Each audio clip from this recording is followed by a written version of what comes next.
Selamat pagi dan selamat berjumpa kembali Bapak Ibu para pendengar firman Tuhan dimanapun berada.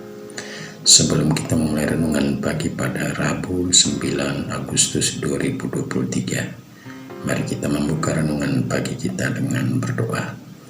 Dalam nama Bapa dan Putra dan Roh Kudus, amin. Allah Bapa yang Maha Kuasa dan Kekal, kami bersyukur atas rahmat hidup baru yang Kau berikan kami hari ini. Kami mohon semoga Engkau senantiasa membimbing, menyertai dan melindungi kami di setiap perjalanan hidup dan juga dalam segala aktivitas kami hari ini. Demi Kristus Tuhan dan pengantara kami. Amin. Bacaan suci yang akan kita renungkan pagi hari ini saya ambil dari Injil Matius bab 15 ayat 21 sampai 28. Tuhan bersamamu dan bersama rohmu. Inilah Injil Yesus Kristus menurut Matius. Dimuliakanlah Tuhan. Pada suatu hari Yesus menyingkir ke daerah Tirus dan Sidon, maka datanglah seorang wanita Kanaan dari daerah itu dan berseru, "Kasihanilah aku ya Tuhan, anak Daud. Anak perempuanku kerasukan setan dan sangat menderita." Tetapi Yesus sama sekali tidak menjawab. Lalu para murid Yesus datang dan meminta kepadanya, "Suruhlah wanita itu pergi sebab ia mengikuti kita," sambil berteriak-teriak.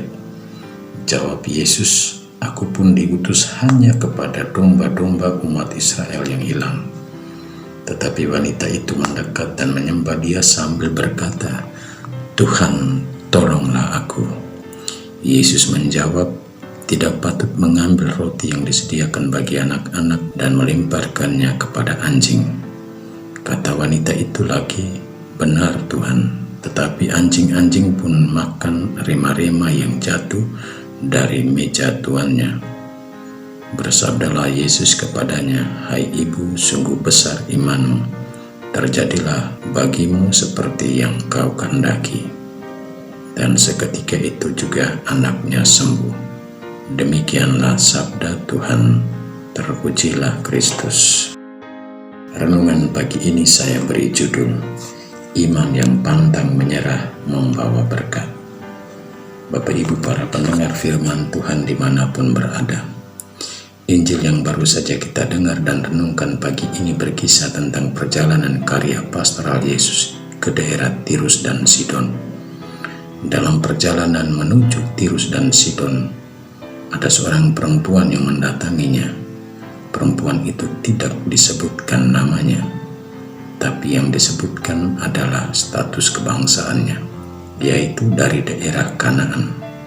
Dan bagi orang Israel, bangsa Kanaan adalah bangsa yang kafir. Mereka bukan bangsa pilihan Allah, sebagaimana bangsa Israel. Meski demikian bukan bangsa pilihan Allah dan dipandang sebagai bangsa kafir, apalagi perempuan yang merupakan kelas rendahan.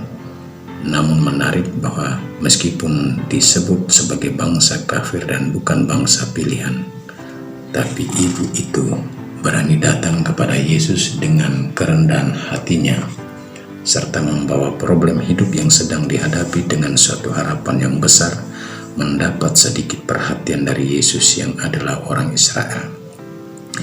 Walaupun dalam pandangan orang Israel bangsa Kanaan bukanlah bangsa pilihan, kedua, status perempuan adalah kelompok manusia kelas 2 rendah dan juga orang asing. Semua kriteria ini ada pada perempuan tanpa nama dari Kanaan itu dan punya anak perempuan yang sedang sakit. Meskipun demikian, bila dilihat dari usahanya, ia adalah seorang ibu yang tidak tega melihat penderitaan anaknya, maka ia tidak peduli dengan pandangan orang tentang dirinya dan status kebangsaannya. Ia berjuang untuk bertemu dengan Yesus dan membawa problem hidup yang sedang dihadapi dan memohon perhatian Yesus akan anaknya agar disembuhkan. Ia lalu dengan keras berteriak dengan penuh belas kasih, dengan sebuah harapan mendapat kasih dari Yesus. Hal itu nampak dalam seruannya, kasihanilah aku ya Tuhan anak Daud. Namun Yesus berbuat seakan-akan tidak mendengar seruan itu. Karena Yesus pasti tahu bahwa perempuan itu sudah berusaha kemana-mana demi kesembuhan anaknya. Karena di Sidon juga terdapat kuil tempat sembahyang orang kafir, yakni kuil Esimon, yaitu dewa penyembahan. Tapi kita mesti bertanya, mengapa perempuan itu datang kepada Yesus? Bapak Ibu para pendengar firman Tuhan dimanapun berada, tentu ia sudah mendengar banyak tentang Yesus dan segala karya Yesus. Maka ia pun berani datang pada Yesus dengan sebuah pengharapan yang besar. Tapi untuk melihat sebesar apa iman perempuan itu, Yesus tidak memberikan jawaban kepadanya satu kata pun. Dan mungkin saja ia terus memohon dengan sangat keras. Teriakan permohonan perempuan yang keras oleh para murid dilihat sebagai sebuah gangguan pada Yesus dan juga untuk mereka sendiri.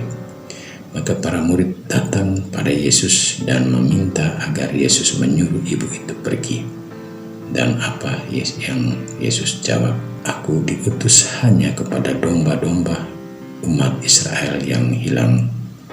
Bapak Ibu para pendengar firman Tuhan dimanapun berada, jawaban Yesus ini mungkin saja didengar juga oleh ibu itu, tapi dia tidak putus asa dan yakin bahwa Yesus dapat menyembuhkan anaknya. Ia pun tetap datang pada Yesus dan menyembah. Menyembah adalah simbol kerendahan hati penuh iman dan berkata, Tuhan tolonglah aku. Sebuah permintaan penuh pasrah, tidak lagi untuk anaknya, tapi berubah untuk dirinya. Tapi Yesus tetap dengan jawaban penolakan yang halus kepada ibu itu. Tidak patut mengambil roti yang disediakan bagi anak-anak dan melemparkannya kepada anjing. Iman si ibu itu bukan saja pantang menyerah, tapi bersedia menerima resiko dari apa yang diyakini. Ia tidak membantah kata-kata keras dan yang merendahkannya itu. Ia pun menjawab, benar Tuhan. Ia menyadari ketidakpantasan sebagai orang Kanaan, apalagi perempuan. Tapi itu tidak membuatnya kecewa dan putus asa, mundur dan kembali. Imannya yang mendalam akan Yesus dibarengi mentalnya yang kokoh dan kuat seperti baja itu. Ia coba membalik argumen Yesus dan berkata, benar Tuhan, namun anjing itu makan dari rema-rema yang jatuh dari meja tuannya. Jawaban perempuan ini tersirat makna bahwa anjing-anjing piaraan juga pasti makan rema-rema roti yang jatuh dari meja tuannya. Di sini dia menempatkan diri sebagai anjing piaraan di sebuah rumah dan yakin pasti akan mendapat rema-rema roti yang jatuh, atau sebut saja rema-rema keselamatan. Keyakinannya yang kuat itu bahwa ia mendapat kasih dan kebaikan Yesus. Bapak Ibu para pendengar firman Tuhan dimanapun berada, mental pantang menyerah dan yakin akan kasih Yesus, ibu itu pun berusaha disertai imannya yang akhirnya berbuah manis baginya. Yesus pun menyembuhkan anaknya dengan berkata kepada ibu itu tanpa nama dari daerah Kanan, hai ibu, sungguh besar imanmu, terjadilah bagimu seperti yang kau kehendaki. Ibu bapak para pendengar firman Tuhan, dari kisah ini mau dikatakan kepada kita, iman seperti perempuan Kanan akan mendapat berkat. Usahanya tanpa henti dan siap menerima resiko apapun mendapat pujian dari Yesus. Sedangkan para murid Yesus sendiri tidak mendapat pujian, meskipun mereka selalu bersama Yesus. Bahkan orang Israel menjadi prioritas keselamatan pun mungkin tidak dipuji.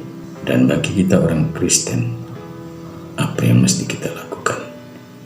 Iman perempuan Kanan itu menjadi teguran bagi kita. Karena sering kita dengan segala problem yang kita hadapi, kita bukannya berlari dan datang kepada Yesus, tapi kita lebih senang berlari dan datang kepada sesuatu yang tidak membuat kita keluar dari beban dan problem dan memperoleh keselamatan.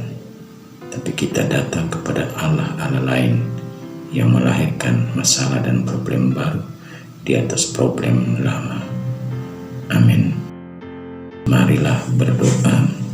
Ya Allah yang Maha Kuasa dan Kekal, kami akan berangkat ke tempat-tempat kerja kami pada pagi hari ini. Kami mohon lindungilah dan sertalah kami di perjalanan, dan boleh tiba dengan aman dan selamat di tempat-tempat kerja kami. Dan juga bagi semua yang bekerja di rumah, senantiasa menjadi berkat bagi banyak orang. Demi Kristus Tuhan dan pengantara kami. Amin.